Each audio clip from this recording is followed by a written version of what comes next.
was a lot of controversy surrounding the last console Zelda game. People were split. Some moaned about Wind Waker's cartoonish look, while others embraced it. It was probably the first time Zelda fans were in different camps on the direction the series was taking. It's 3 years later. Nintendo has been hard at work trying to rekindle the spirit inside players. The result is The Legend of Zelda: Twilight Princess, a love letter to anyone who has ever enjoyed a Zelda game.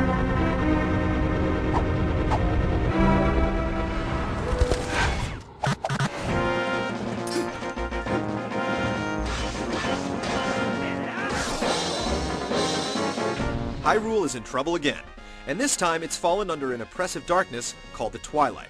As is par for the series, Link begins the game as a humble villager. Of course, watching the destitute kid from a grass hut go big time is what has made every Zelda story great, and it's no different here. Link's main nemesis this time around is Zant, a mysterious creature that hopes to bathe all of Hyrule in twilight. As a human, Link can only do so much with such unsavory characters, but he's quickly befriended by a small creature named Midna. She steps into the role of Navi from Ocarina of Time quite well, offering you hints when you need them, controlling your entrance to and from an alternate reality called the Twilight Realm, and even aiding you in reaching out-of-the-way places. The story unfolds in a variety of ways, but Twilight Princess does not include a second of voice acting. It can seem dated at first with all the high-production 10-hour games these days, but the series is still one of the best at developing characters with sharp writing, looping animation, and simple sound effects. There are plenty of gorgeous cinemas though, more than in any Zelda game before, including those patented touching moments that the series is known for.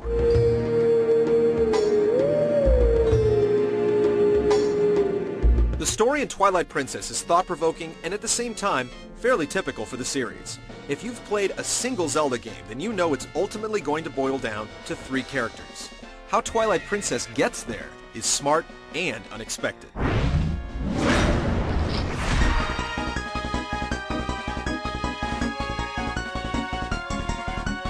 Twilight Princess might be the largest action-adventure game ever created.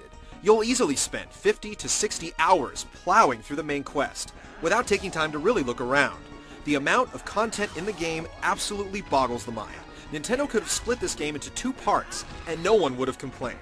Yet the robust travel and warping systems keep it from becoming a chore. The game progresses just like prior entries in the series. You start out with a simple sword and shield, and are rewarded for crushing massive bosses with new equipment and abilities.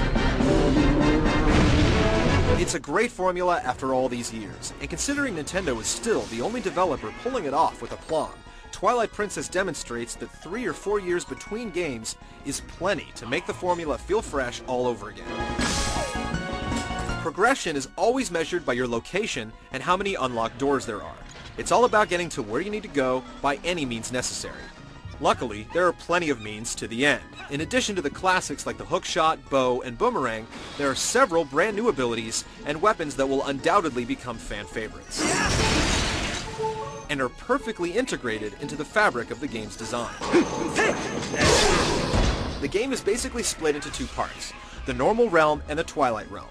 In the normal realm, you play as human Link, and in the Twilight realm, you play as a wolf.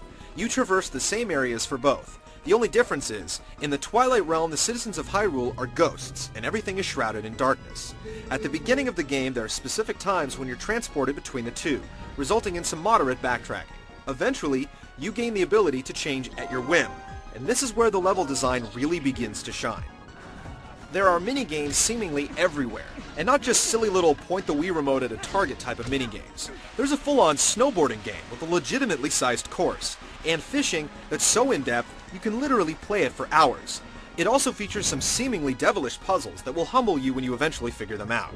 The Water Temple is especially interesting, as the entire dungeon is built around the concept of rerouting H2O around the massive layer. There's no denying that Twilight Princess is a GameCube game where the visuals are concerned. There's no discernible upgrade when you step up to the Wii version, but the art in this game is absolutely incredible. Occasionally, you'll stumble upon a few nasty textures here and there, but what Nintendo has pulled off with the limited resources is nothing short of astounding. It just goes to show that good art can keep a game from looking dated, no matter what the hardware is.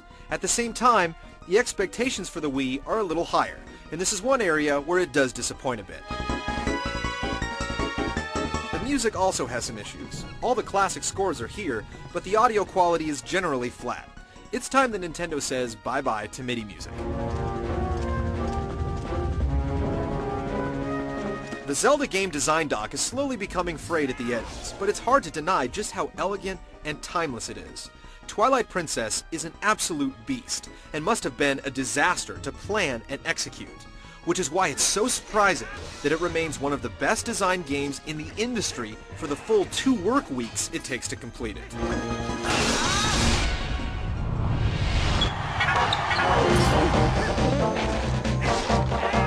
Obviously, the hot button topic is how the Wii's controller works with the game. No, your arms won't get tired playing it. It's interesting that Wii functionality came so late in the game's development when you consider that it's mixed almost perfectly with the rest of the gameplay.